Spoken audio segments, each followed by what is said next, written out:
사무엘상 강해 하나님의 주권과 인간의 왕 9번째 사무엘상 17장 40절 말씀 같이 하겠습니다. 다윗이 손에 막대기를 가지고 시내에서 미끄러운 돌 5을 골라서 자기 목자의 제구 곧 주머니에 넣고 손에 물매를 가지고 블레셋 사람에게로 나아가니라. 아멘. 아멘.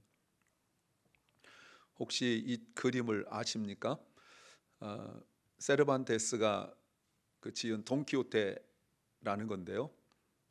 지금 돈키호테가 풍차를 향하여 창을 꺼나 들고 좀 덤벼들고 있는 내용입니다. 여러분 오른쪽 밑에 조그맣게 보면 글씨가 있는데 잘 안 보이겠지만 바이 클레이 킴이라고 이렇게 써 있습니다. 제가 그린 건 아니고 AI 도움을 받아가지고 했기 때문에 이름을 적어 놓았어요. 이 그림을 보면서 또 이때 당시의 소설의 내용을 보면 돈키호테에게 무모하다 이렇게 말하죠. 여러분 돈키호테라는 이름은 돈은 그 throw라는 뜻이에요. 그러니까 키호테 공작 이 정도 되겠죠. 이 사람이 뭔가 망상에 사로잡혀 가지고 자기가 세상을 구하겠다 싶어서 저렇게 비루먹은 말, 힘도 하나도 없는 말을 타고 세상을 자기가 좀 더 정의롭게 만들어 보겠다라고 할 때 가장 무모한 그림이 바로 이것입니다. 그런데 여러분 그림 하나 더 보려고 해요. 이 그림도 역시 AI 도움으로 제가 했기 때문에 바이 클레이 킴께 써놨습니다. 골리앗 앞에 선 다윗의 그림입니다. 무모해 보이죠? 어떤 게 더 무모해 보입니까? 풍차 앞에 서 있는 돈키호테하고 골리앗 앞에 있는 다윗의 모습을 말이죠. 이 그림이 오늘 본문이에요.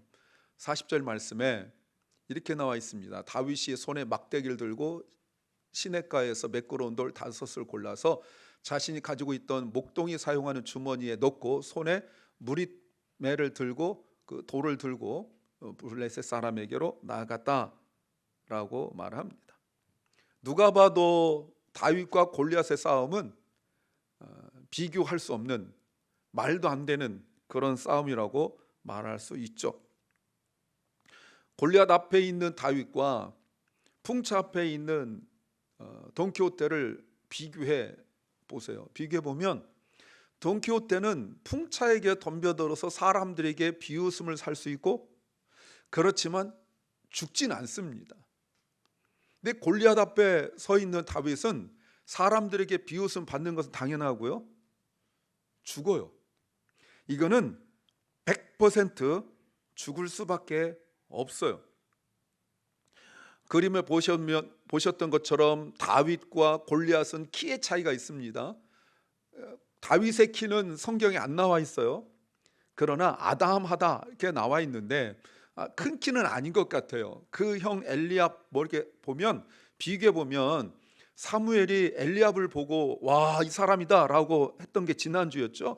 그런데 다윗 보고 그런 감탄이 안 나왔단 말이에요. 그저 예쁘장하다 이 정도였다고요. 그러니까 다윗은 형들에 비하여 아주 작은 키예요.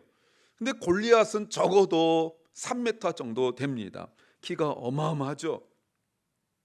그런데 골리앗은 더군다나 큰 창을 가지고 있습니다. 그리고 방패도 가지고 있습니다. 그때 당시에 청동기 문화 때예요. 그래서 청동기에 그 문화 속에 있었는데 블레셋은 철이 나옵니다. 이스라엘에게 블레셋이 농기구는 쇠로 할 수 있도록 수출을 해줬는데 무기는 수출하지 않았어요. 그래서 이스라엘에서 무기를 가지고 있는 사람 단 2사람이었죠. 사울과 요나단밖에 없어요. 나머지는 구리로 된 브론즈로 된 무기를 사용하는 거예요. 그러니까 쇠로 된 것과 구리로 된 것을 싸움을 하면 이거는 칼이 딱 부딪히는 순간 이거는 구리는 꼬부러지고 이러기 때문에 이건 전쟁을 할 수가 없어요. 어마어마한 키의 골리앗, 어마어마한 창을 들고 있는 골리앗, 방패를 든 사람이 따로 있을 정도고요.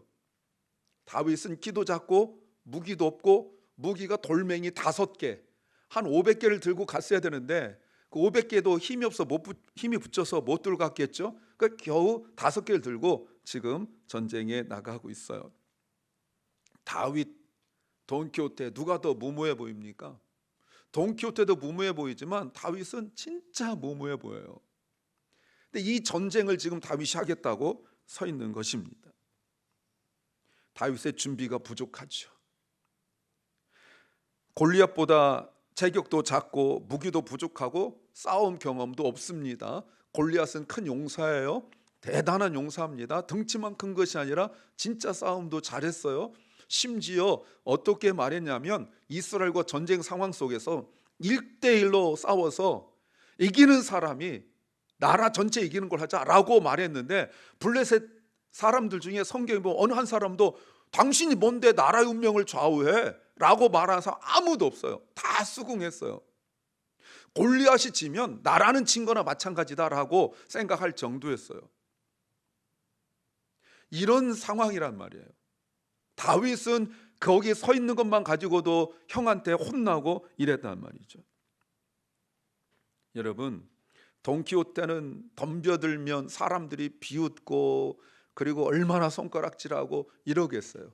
근데 다윗이 앞에 섰을 때 비웃는 것 정도가 아니라 손가락질 정도가 아니라 이거 잘못하면 나라가 큰 망신을 당하는 거예요. 사람이 없어서 이런 사람 보냈느냐? 뭐 이런 소리 들을 수밖에 없는 거죠. 만일 라스베가스 그 도박사들이 배팅을 한다면 100% 다 골리앗에게 걸지 다윗에게 걸 사람 아무도 없어요. 우리가 성경 알고 있으니까, 결과를 알고 있으니까, 다윗이 이길 거니까 우리가 마음 편하게 있지, 만약에 진짜 전쟁이라면 여러분 쉬운 상황은 아니에요. 만약에 다윗이 우리의 아들이라면 생각해 보세요. 우리 아들이 갑자기 이놈이 골리앗 나와서 40일 동안이나 아침 저녁으로 나와서 저주하고 욕하는데 아무도 덤벼들지 않는데, 사울도 가만히 있고 아무도, 엘리압도 가만히 있는데, 다윗이 내 아들이라면 이 녀석이 저게 하고 딱 뛰어나갈 때 어느 엄마 아빠가 이겨라 이럴 사람이 어디 있어요? 이 바보야 두라, 다들 가만히 있는데 네가 뭐라고 이럴 거 아니에요. 엄마 아빠도 지금 다윗이 나가 싸우는 것에 동의할 수 없을 정도예요. 여러분, 우리가 그 미국도 마찬가지고 한국도 마찬가지고 뭐 민주화라든가 아니면 인권 문제 가지고 앞장서서 일하다가 고난받고 어려움 당한 우리 자녀들 또 우리 선배들 많이 얘기를 들었잖아요. 그 부모들이 동의한 사람 아무도 없어요. 바위에 계란 던지기다. 너 왜 무모한 짓 하냐? 뭐 이럽니다. 권력 앞에서 우리의 작은 그 외침은 아무런 의미도 없는 것 같아요. 그런데 이것은 그런 정도가 아니에요. 나라의 운명을 놓고 싸우고 있는 거예요. 이런 상황들 속에서 우리가 늘 이렇습니다.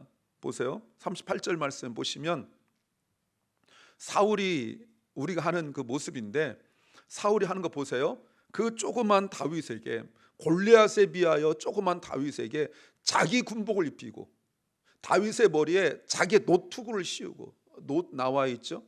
브론즈. 그리고 그에게 자기 갑옷을 입혔어요. 골리앗과 싸워야 된다는 건 알아요. 그래서 뭐 한 줄 아십니까? 사울이 우리를 대표하고 있는 모습이거든요.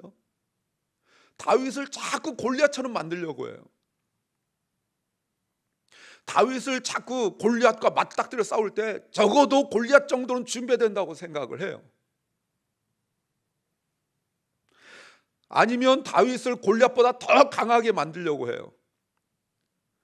그래서 막 이것저것 막 갖춰집니다. 너 칼 있어? 너도 칼이 있고, 갑옷, 투구 뭐 이런 거 입히고, 이렇게 해서 자꾸 다윗을 자꾸 골리앗처럼 만들려고 한다 그 말입니다.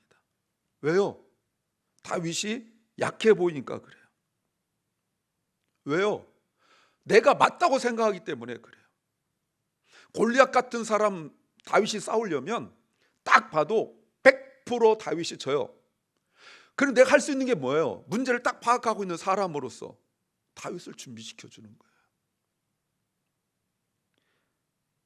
이렇게 준비하면 이길 것처럼 생각하죠. 세상은 그렇다 합시다. 그런데 심지어 교회, 심지어 그리스도인들조차 항상 다윗을 골리앗으로 만들려고 해요. 안 그러면 불안해요. 만일 그렇게 해서 준비 안 했다가 실패해 보세요. 만약에 다윗이 골리앗과 싸워서, 우린 결국 알고 있지만 만약 실패했다고 생각해 보세요.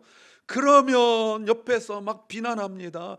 그러니까 네가 골리앗처럼 준비했어야지. 그러니까 네가 군복 입어야지. 만약에 다윗이 골리앗을 돌로 때려서 넘어뜨려서 칼로 죽이고 이렇게 해서 이겼으니까 망정이지, 이 이후에 보면 사울이 다윗에게 옷을 입혔는데 하나는 안 맞아요.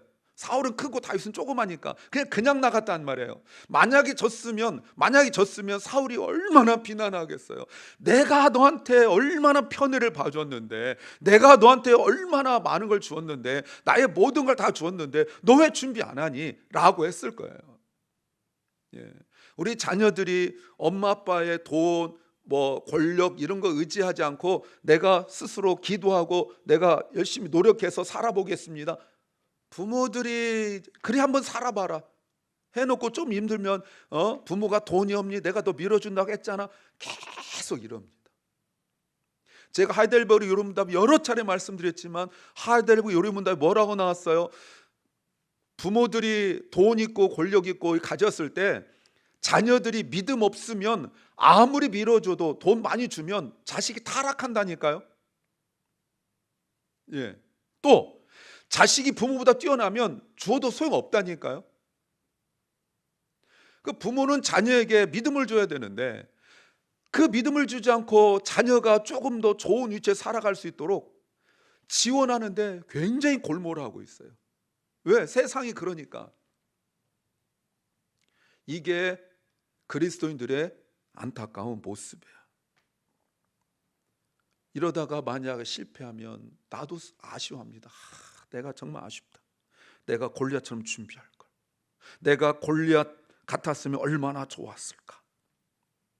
우리 그리스도인들의 실패와 넘어짐이 항상 이 부분이에요. 골리앗 같지 않음, 골리앗 정도 준비되지 않음. 나는 왜 골리앗처럼 크지 못할까? 나는 왜 골리앗처럼 능력이 없을까? 항상 이 부분에서 실패하고 넘어지고 그래요. 세상 빼고 교회 공동체 내에서도 갈등과 분열이 항상 이 부분이에요. 이거 안 하니까. 이거 안 하니까. 여러분 이렇게 말하면 조금 그렇지만 제가 교회를 이렇게 해오면서 정말 많이 들었던 외부 사람들이 한 번씩 방문해서 들었던 얘기 중에 저한테 대놓고 목사님 이거 안 하니까 부흥 안 되는 거예요. 이 얘기 굉장히 많이 들었어요. 심지어 이런 말, 나중에 이분이 설교 들을지 모르겠는데 이런 말하지 않을게요. 이분이 저한테 그랬어요. 목사님 내가 앞에 나와서 깃발 흔들게요. 깃발 흔든다고 그랬어요. 깃발을. 그래야 교회가 부흥한다고.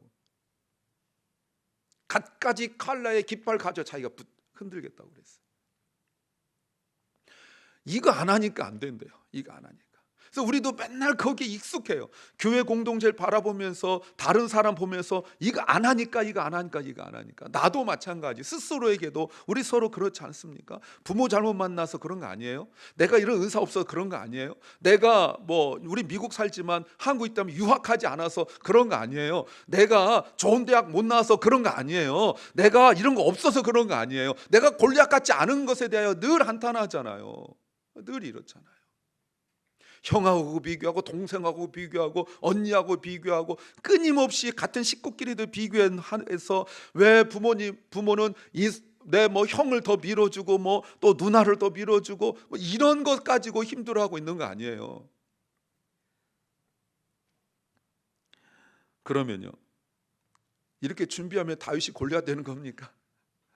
이렇게 준비하면 다윗이 골리앗처럼 커지면 공평한 건가요? 교회가 골리앗처럼 커져야 만족합니까? 그래 감사합니까? 얼마 전에 저랑 동기인데 나이 어린 목사님 있어요. 제가 추천서 지난주 말씀드렸죠? 추천서 쓰는 목사님인데 연락 왔어요. 나이가 저보다 3살이나 어린데 은퇴해버렸어요. 타주에 있는데 너무 힘들어서 은퇴해버렸어요. 제가 놀래가지고 아니 김 목사 너 나이도 어린데 벌써 은퇴냐? 형님 나 못하겠어요. 나 진짜 못하겠어요. 은퇴했거든요. 은퇴했는데 연락 오기를 은퇴하고 있는데 전에 섬기던 교회 같이 있던 성도들 중에서 몇 사람이 와서 성경 공부하자고 해서 집에서 성경 공부한대요. 너무 좋대. 내가 뭐가 좋냐 그랬더니 머리에 신경 쓸 게 없대. 예. 무슨 얘기해도 반대하는 사람도 없고, 성경 공부하자 해도 하고, 성경 공부를 옛날에는 한 20분 30분 하면 벌써 막 길다 지루하다 왜 이런 거 하냐, 나 해볼 거 다 해봤다 했던 사람들이 모였는데 2시간 성경 공부해도 아무 소리 안 한대. 나보고 형님 너무 행복해요. 제가 이렇게 말했어요. 그걸 이제 하라니. 저보고 형님은 그러시죠? 말하지 않았어요. 여러분, 다윗은 달랐어요. 다윗은 더 많이 준비하지 않았어요. 그리고 이렇게 했어요. 45절 말씀에 다윗이 손에 막대기 들고 시내에서 매끄러운 돌 5을 가지고, 그리고 목동에 사용한 주머니에 넣고 손에 무리멜 들고 그 블레 사람에게 나아갔다. 여러분, 이게 믿음이라는 겁니다. 믿음을 이렇게 정의할 수 있어요. 믿음은 무기를 더 갖추는 것이 아니라 하나님의 이름을 붙드는 거예요. 믿음은 더 강해지는 것이 아니라 더 의지하는 거예요. Relying more 하고 제가 괄호 열고 on God. 이게 믿음이에요. 더 강해져서 더 많이 갖춰서. 이게 믿음이 아니라 하나님을 믿고 의지하는 것이 믿음이라고 말할 수 있어요. 다윗도 알았어요. 골리앗보다 자기가 약하다는 거 알았어요. 골리앗이 자기보다 더 강하다는 거 알았어요. 골리앗이 무기를 가졌고 덩치도 자기보다 더 체격도 크고 이거 알았어요. 그래서 다윗이 골리앗보다 더 커지려고 운동하고 사울의 것이라도 입고 맞지도 않는데 그거라도 입으려 하고 이러지 않았어요. 다윗은 골리앗처럼 되려고 하지 않았어요. 근데 다윗이 하나 분명하게 아는 거예요. 믿음이 있어요. 하나님의 이름이에요. 그래서 골리앗이 무기를 준비하듯이 다윗은 하나님의 이름을 붙들었어요. 이것이 다윗의 믿음이에요. 이것이 우리의 믿음이 되어야 될 줄로 믿습니다. 다윗이 골리앗에게 돌을 던져서 맞췄고 골리앗을 죽였어요. 그런데 우리의 오해가 무엇이냐면, 우리가 또 다윗처럼 되자 이렇게 말하면 자꾸 가서 돌을 준비하려고 해요. 다윗은 동그란 돌 구했으면 나는 네모난 돌 구해야지. 다윗이 이만한 돌 구했으면 난 이만한 돌 구해야지. 자꾸 돌을 준비하려고 해요. 우리가 다윗처럼 된다는 것은 돌을 준비하는 것이 아니라 하나님의 이름을 의지하는 것입니다. 다윗은 돌을 던진 것 같지만 사실은 분명한 것은 하나님께서 그 돌을 명중하게 한 것인 것을 믿으시 바랍니다. 동의하십니까? 믿으십니까? 아멘. 왜 성경은 다윗을 이렇게 소개할까요? 왜 성경은 이렇게 자세하게 다윗의 이야기를 우리에게 알려줄까요? 우리가 말로는 다 다윗처럼 하나님 이름을 부른다고 하지만 의지하지 않아요. 우리가 하나님의 이름을 의지한다고 할 때는 언제냐면 예배 드릴 때, 찬송할 때, 기도할 때, 이럴 때는 하나님의 이름을 의지하는데 전쟁이 나면 하나님의 이름을 의지하지 않고 자기 신의 무기를 의지합니다.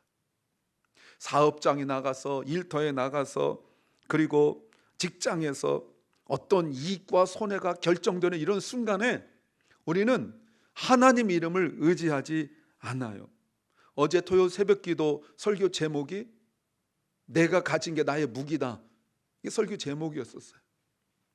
우리는 자꾸 내가 가진 것이 나의 무기가 되려고 해요. 그게 돈이 됐던, 권력이 됐던, 나이가 됐던, 신체가 됐던, 지식이 됐던, 뭐가 됐든 간에 그것이 자꾸 나의 무기가 되려고 해요. 그 무기를 내려놓고 하나님의 이름을 의지하고 하나님께 나아가야 되는데 자꾸 말로는 그렇게 하면서도 우리는 다른 것들이 자꾸 나의 무기가 되려고 한다, 그 말입니다. 다윗이 단지 무모한 신앙으로 골리앗에게 덤벼든 것이 아니에요. 다윗은 시내가에 내려가서 돌을 고를 때 10개도 고를 수 있고 아까 제가 말씀드린 것처럼 500개도 고를 수 있었겠죠. 근데 신중 왜 5개를 골랐는지 모르는데 5개를 골랐어요. 그때 눈에 보이는 대로 아무거나 고르지 않고 신중하게 하나하나 고를 때 그거를 유진 피터스는 예배라고 그랬어요. 다윗은 그때 예배한 거예요. 전쟁하려고 저거 죽여버리려고 내가 저거 이기려고 막 분노와 증오와 미움으로 가득 찬 것이 아니라 비록 전쟁에 나가지만 그 전쟁에 나가기 위하여 돌을 고르는 그 순간이 곧 예배라는 거예요. 여러분, 그 돌을 고를 때 다윗의 마음이 느껴집니까? 결국 이 싸움은 무기와 무기가 아닌 것의 싸움이라고 말할 수 있어요. 이 싸움은 골리앗이란 이름과 하나님의 이름의 싸움이라고 말할 수 있어요. 그런데 왜 우리는 다윗처럼 살지 못할까요? 우리의 시선이 하나님 이름이 아니라 골리앗에게 자꾸 집중되기 때문에 그래요. 골리앗을 분석하고 골리앗을 연구하고 그리고 골리앗보다 더 강해지게 하여 무던히 연습하고 노력합니다. 그래서 우리가 만약에 골리앗을 이기고 난 뒤에 간증이라면 만약 앞에 서서 간증한다면 맨 그런 간증할 거예요. 나는 골리앗보다 작았기 때문에 골리앗보다 더 날쌔기 위하여 달리기를 아침부터 새벽부터 뛰었습니다. 내가 골리앗보다 더 강해지기 위하여 내가 푸시업을 하루에 500개씩 했습니다. 그래서 이겼습니다. 자꾸 이런 간증한단 말이에요. 내가 기도를 하루에 2시간씩 했습니다. 내가 하루에 성경을 3시간씩 읽었습니다. 그랬더니 세상이 승리했습니다. 그러면 하루에 50장 못 읽고 49장 읽으면 승리 못하는 거예요? 우리는 자꾸 그런 것들이 뭔가 이기는 것에 도구가 되고 나니까 구약시대 이스라엘 멸망처럼 예배가 도구가 되고 수단이 되고 그러다가 조금 더 내 문제 해결하기 위하여 결국은 우상숭배까지 나아가는 것이 이스라엘 멸망이었잖아요. 골리앗보다 더 키가 크고 더 많은 무기를 가졌기 때문에 다윗이 이긴 것이 아니라는 겁니다. 다윗은 하나님의 이름을 의지하고 나갔어요. 그것이 골리앗을 이긴 비결이라고 말할 수 있습니다. 그렇다면 이렇게 말할 수 있죠. 우리의 문제는 준비가 부족한 것이 아니라 의지하는 대상이 잘못되었다는 겁니다. 의지하는 대상이 잘못됐어요. 믿음은 돌을 준비하고 총과 칼을 준비하는 것이 아니라 하나님의 이름을 붙드는 마음에서 믿음이 시작되는 거예요. 내가 능력이 없고 실력이 없고 가진 것이 없지만 내가 이럴 때 하나님의 이름을 붙든다는 그 마음에서부터 믿음은 시작되는 거예요. 믿음은 상황을 이기는 것이 아니라 하나님의 존재 앞에서 상황을 해석하는 겁니다. 오늘 우리의 골리앗은 변하지 않아요. 다양하게 골리앗은 우리 주변에 있어요. 우리가 누구의 이름으로 살아가야 되는지를 결정해야 되는 것입니다. 그래서 다시 한번 보시면 믿음은 더 강해지는 것이 아니라 더 의지하는 것입니다. 이게 믿음 좋은 사람이에요. 안타까운 것은 어떤 사람들은 다윗이 아니라 골리앗을 되려 하기 때문에 더 많은 준비, 더 좋은 환경, 그리고 더 좋은 조건 이런 것들을 붙들기 위하여 애를 많이 씁니다. 맞아요. 그래야 돼요. 그렇게 해야 할 일들이 많이 있어요. 그러나 그리스도인이면서 골리앗처럼 우리는 괴물이 되고 말았어요. 그리스도를 따르는 그리스도인이라고 하면서 내가 골리앗 같은 그리스도인이 되어가지고 내 말 한마디면 벌벌 떨어야 되고 내 말 한마디면 대꾸를 못해야 되고 내 뜻대로 돼야 되고 내하고 눈도 못 마주쳐야 되고 내 의견이 관철돼야 되고 나의 경력과 나의 경험과 나의 지식이 사람들에게 그대로 먹히고 어필이 되어서 사람들이 나를 존중해야 되고 하는 골리앗이 되고 말았어요. 이게 세상에서 말하는 것이 아니라 교회 내에서 그렇게 존재가 되고 말았죠. 그래서 그리스도인이면서 뉴스의 주인공이 돼야 되고 세상 경쟁과 위기에서 드러난 존재가 되고 싶어 하기도 해요. 그래서 수많은 그리스도인들이 국회의원이 되고 그랬지만 나라꼴이 엉망인 것은 그들이 기도하지 않았어도 아니고 그들이 예배를 드리지 않았어도 아니에요. 그들이 다윗이 아니라 골리앗이 되었기 때문에 그래요. 그래서 골리앗처럼 다른 사람들을 공격할 무기를 갖춰 나갑니다. 골리앗은 하나님의 이름을 모욕하고 그리고 하나님의 백성들을 무시하고 그랬어요. 모두 내 앞에서 벌벌 떨길 원해요. 이걸 뭐라고 말합니까? 골리앗 정신이라고 말하는 거예요. 예수 그리스도의 마음을 품으라고 그렇게 우리에게 빌립보서를 통하여 말씀하셨는데, 자기 자신을 nothing으로 아무것도 아닌 것을 여기는 그런 그리스도의 마음을 품으라고 그렇게 말씀을 우리가 들었는데, 결정적일 때는 결국은 골리앗 정신으로 마인드셋이 되고 말아요. 물론 이것도 제가 만든 말이에요. 근데 여러분, 다윗은 예수 그리스도의 모형 타입입니다. 예수님은 죽음이라는 골리앗과 맞닥뜨렸어요. 예수님이 그 죽음이라는 골리앗 앞에서 다윗보다 훨씬 능력이 많으신 분이 그 죽음 앞에 무기력하게 죽고 말았어요. 왜요? 우리 때문에, 나 때문에 그래요. 나의 죄 때문에.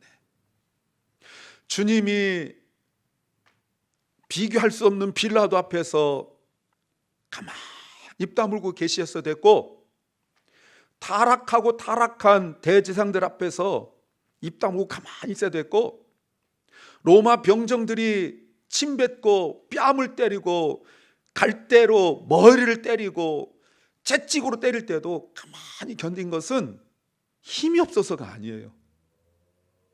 그렇게 무기력하게 십자가에 못 박혀서 고통스럽게 울부짖고 기도하시면서 무덤에 들어간 것은 힘이 없어서가 아니에요.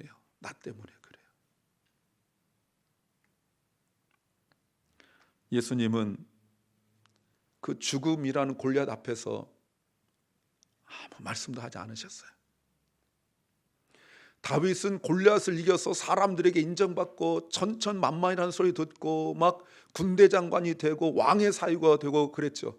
근데 예수님은 죽음 앞에서 사람들에게 손가락질 당하고, 그리고 제자들에게 버림받고 배신당하고 부인당하시면서도 아무 소리 안 하시고 죽으셨어요.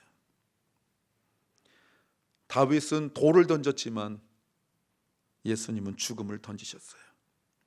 다윗은 하나님의 이름을 의지했지만 예수님은 그 하나님의 이름에 의하여 버림당하셨어요. 그래서 우리는 다윗이 아니라 예수 그리스도를 의지하는 사람들입니다. 우리는 다윗의 승리를 부러워하는 사람들이 아니라 예수 그리스도의 승리를 붙드는 사람들이에요. 우리의 믿음은 돌이 아니라 예수 그리스도의 이름에 있음을 믿으시기 바랍니다. 죽으셨으나 다시 살아나신 그 예수 그리스도의 이름을 붙들 때 우리가 비로소 얻는 것이 있어요. 그래서 시편에서는 이렇게 말씀하고 있습니다. 20장 7절 말씀 같이 합니다. 어떤 사람은 병거, 어떤 사람은 말을 의지하나 우리는 여호와 우리 하나님의 이름을 자랑하리로다. 아멘. 우리는 더 강해지는 것이 아니라 더 의지해야 합니다. 우리는 삶의 싸움에서 무기를 내려놓고 사람들을 이기려 하고 사람들을 짓밟고 사람들에게 인정받으려 하는 것이 아니라 하나님의 이름을 붙들어야 됩니다. 나를 위하여 기꺼이 벌거벗고 사람들 앞에 무시당하고 버림당하시고 짐승처럼 피 흘리고 죽으신 예수 그리스도의 이름을 붙들어야 합니다. 그러나 우리는 예수 그리스도를 붙드는 것은 우리의 결심이나 열정으로 되는 것은 결코 아닙니다. 우리의 연약한 믿음 가운데 역사하시고 우리의 마음을 감화감동시키시면서 눈에 보이는 창, 눈에 보이는 총, 눈에 보이는 무기, 눈에 보이는 인정을 내려놓고 사람들에게 버림받은 죽음 앞에서 너무나 십자가에서 무기력하게 죽으신 그 예수 이름을 붙들 수 있도록 역사하시는 성령의 은혜를 믿으시기 바랍니다. 성령께서 우리 마음에 감동 주시고 성령께서 우리 마음속에서 우리를 역사하셔서 내가 내 손에 손만 뻗으면 닿을 수 있는 무기를 붙들지 않고 십자가를 붙들 수 있도록 내 마음속에 계속 갈등을 주시고 내 마음속에 감동을 주시고 내 마음속에 역사하시는 거예요. 이거 붙들면, 십자가 붙들면 분명히 손해보고, 십자가 붙들면 분명히 무시당하고, 십자가 붙들면 분명히 내가 나됨을 인정하지도 못하고 사람들에게 손가락질 당하고 이 바보야, 이 멍충아 소리 듣지만 그래도 성령께서 내 속에서 역사하셔서 십자가를 붙들게 하시는 거예요. 이게 신앙이에요. 사업장에서, 직장에서, 일터에서, 가정에서, 모든 전쟁터 같은 곳에서 나의 나됨을 의지하지 않고 우리를 부르신 하나님의 이름을 의지하시길 소망합니다. 우리의 승리할 이유가 내가 준비되었기 때문이 아니라, 내가 더 많이 가졌기 때문이 아니라 하나님이 함께 하시기 때문인 것을 믿으시기 바랍니다. 그래서 바울은 고린도전서 1장 27절 말씀에서 이렇게 우리에게 가르치셨죠. 하나님께서는 지혜 있는 자들을 부끄럽게 하시려고 세상의 어리석은 것들을 택하셨으며 강한 것들을 부끄럽게 하시려고 세상의 약한 것들을 택하셨습니다. 아멘. 우리의 강함은 우리가 얼마나 하나님을 의지하느냐에 달려 있고, 우리의 강함은 하나님의 이름을 붙드는 거에 달려 있어요. 그래서 믿음은 더 강해지는 것이 아니라 더 의지하는 거예요. 사랑하는 주님의 성도 여러분, 오늘 우리 앞에 선 골리앗이 아무리 커 보이고 아무리 강해 보이고 손에 든 것이 나와 비교할 수도 없고 내가 가진 것이 없지만, 우리가 붙드는 이름이 누구의 이름인가가 승리를 결정할 것입니다. 내가 골리앗의 이름을 붙들면 사람들에게 인정받고 사람들에게 추앙받고 사람들이 정말 나를 존중하고 이럴 수 있지만, 내가 그리스도의 이름을 붙드는 순간 나는 무시당하고 내 존재 자체가 짓밟히고 이럴 수 있지만, 결국은 예수 이름 붙드는 것이 영원한 승리가 되는 줄로 믿습니다. 예수 그리스도의 이름, 복음, 죽음을 이기시고 부활하신 이름, 지금도 우리를 위하여 중보기도 하시고 우리를 위하여 싸우시는 그 이름을 붙드시기 바랍니다. 그래서 우리는 더 강해지려고, 더 많이 갖춰서 인정받으려고, 내가 어디 나갔다가 사람들이 무시하는 이야기를 듣고 속상해하고 분통 터지고 억울하고 해서 막 답답해하고 그런 것이 아니라, 그때 바로 내가 예수 그리스도의 이름을 의지했기 때문이라고, 그래서 성령의 위로가 나에게 있기를 소망합니다. 주님의 이름으로 나아가는 성도는 결코 무너지지 않습니다. 우리 주님의 이름 붙들고 성령의 감동으로 살아가는 사람들, 그래서 십자가를 붙드는 사람들은 7번 넘어질 수 있지만 그러나 반드시 최후 승리는 주께서 우리에게 주신 줄로 믿습니다. 예수 이름 우리 가정의 이름이 되고, 예수 이름이 우리의 자녀들 축복한 이름이 되고, 예수 이름이 우리 일터를 붙드는 이름이 되기를 소망합니다. 우리가 붙드는 예수 이름이 우리의 돌이 되어 우리를 가로막고 있는 골리앗을 쓰러뜨리도록 주님을 더 의지하시기 바랍니다. 그리고 예수 이름이 우리 입술의 찬양이 되고 영광을 하나님께 올려드리도록 소망합니다. 그래서 이렇게 말할 수 있습니다. 믿음은, 영어 번역이 없네요. 믿음은 상황을 이기는 것이 아니라 하나님의 존재 앞에서 상황을 재해석하는 것이다 라고 말할 수 있습니다. Faith is not about overcoming circumstances. It's about reinterpreting circumstances in the presence of God. 이 모든 것이 성령님의 도움이 없이는 불가능합니다. 성령께서 우리의 눈을 열어 골리앗이 아니라 하나님을 붙드시게 하고, 그때 성령께서 우리의 마음을 감동시켜서 우리가 골리앗의 창에게 마음을 빼앗기지 않고 사람들이 주목하지 않는 돌멩이 집어들지만 그것이 곧 우리의 예배가 되고, 성령께서 우리 안에서 하나님의 이름을 붙들고 살아가도록 역사하심을 믿으시는 성도들 되시길 주의 이름으로 축원합니다.